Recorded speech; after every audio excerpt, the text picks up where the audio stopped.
Hi everyone, it's Emma, and today I'm doing a spoiler-free review for Emily of New Moon by LM Montgomery. If this author sounds familiar, it's because it's the same author as Anne of Green Gables. Even though I grew up loving Anne of Green Gables and I still consider it one of my all-time childhood favorites, I had never heard of this book until very recently. So I mostly wanted to do this spoiler-free review because this book is now a new all-time favorite for me. I gave it 5 big old shining stars, loved it, and I'm looking forward to reading the other 2 books in the series a lot. So I wanted to do this spoiler-free review to just kind of spread some awareness because I think it's a book that a lot of people will really enjoy. In this first book, we follow this girl Emily who is orphaned and sent to live with her snobbish relatives. She's part of this kind of old family, but her parents never participated in any of that. So up until this point, she grew up living a very normal, not wealthy life. And now she's sent to live with her relatives. It's about her kind of finding her place and growing up.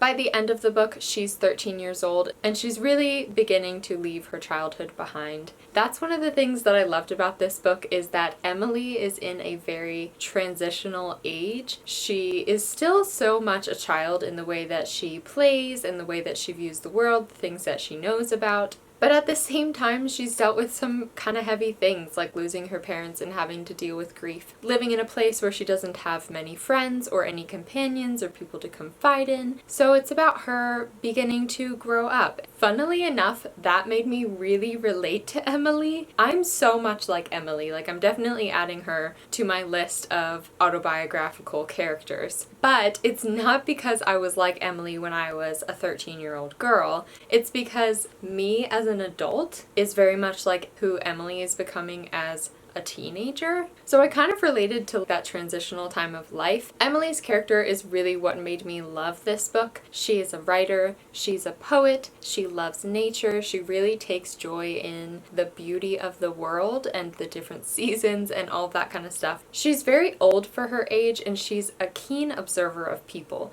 One of the things that I loved and related to the most is the way that Emily has to write. Like, she almost processes life by writing it out. She keeps this journal of observations that she's made of other people at different moments of her life. It's not necessarily what she thinks of them in like her truest opinion. If something happens, if she has a conflict with someone, she like has to write it out or she won't feel like herself again. And I loved that because it really showed what it's like to be the type of writer who has to write, and you need to write to understand your own life. Whenever she feels overwhelmed, whenever she has something in her life that just feels like this big thing that's brought up a lot of emotions, she just goes and writes it out. She'll go and describe a person, she'll go and describe a situation, and it helps her like process and move through it. I've read a bunch of books that it feels like it's written for writers. Either the main character's a writer or writing plays a big part in the story, but this is the first one that I've ever read that wasn't a poetry book, that felt like it was written for poets. It's not just because Emily writes poetry,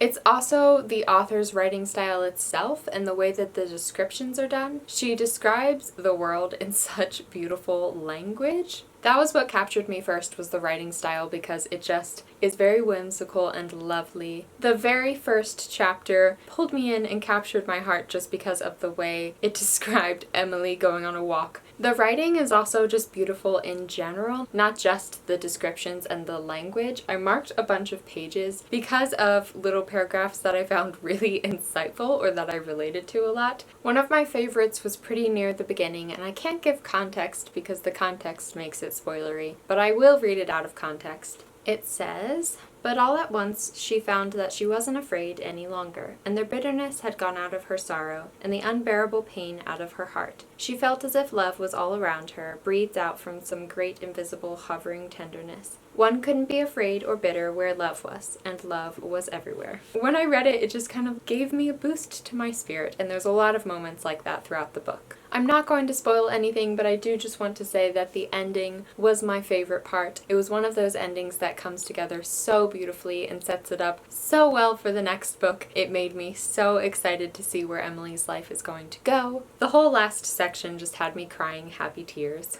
Overall, this whole book was a breath of fresh air. I was talking to one of my friends about it and trying to describe it to them, and they asked if it was like spring incarnate. And it actually is. This book gave me the feeling of being excited for the future and for new beginnings, and I just can't wait to see where it all goes. So that is pretty much all I have to say about this book. It was so lovely. It was such a wonderful read. If you like similar books to me, then I highly suggest this one. That's it for this video. I hope you enjoyed. I hope you have a lovely day or night or afternoon wherever you are, and I will see you in my next video.